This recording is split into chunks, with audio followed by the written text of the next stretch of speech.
வணக்க நேயர்களே! சாய்ராம் அப்பா, அம்மா எல்லாருக்கும் கோடான கோடி நன்றிகள்.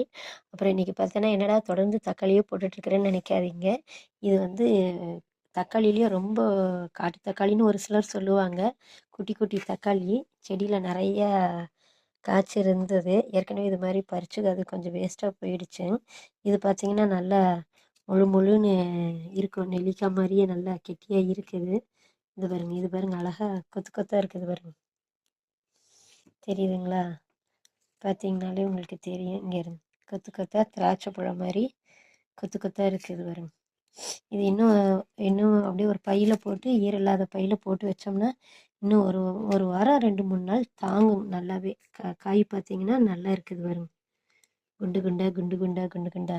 இதையுமே 2 வெங்காயம், இந்த தக்காளிங்க, கருவேப்பிலை, மல்லித்தூள், மிளகாத்தூள், உப்பு, மஞ்சத்தூள், சீரகம், அது பேர் என்ன பூண்டு, இஞ்சி இதெல்லாம் போட்டு நல்லா எண்ணெயில் வதக்கி எடுத்துட்டு 1க்கு 2ஆ மிக்சியில் போட்டு அரைச்சிட்டு தோசைக்கு, இட்லிக்கு, சப்பாத்திக்கு, பூரிக்கு, சாதத்துக்கு கூட வச்சு பனஞ்சு சாப்பிடலாம். நல்லா ருசியாக இருக்கும்.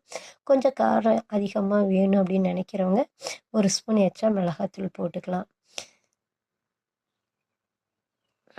நன்றி நேயர்களே.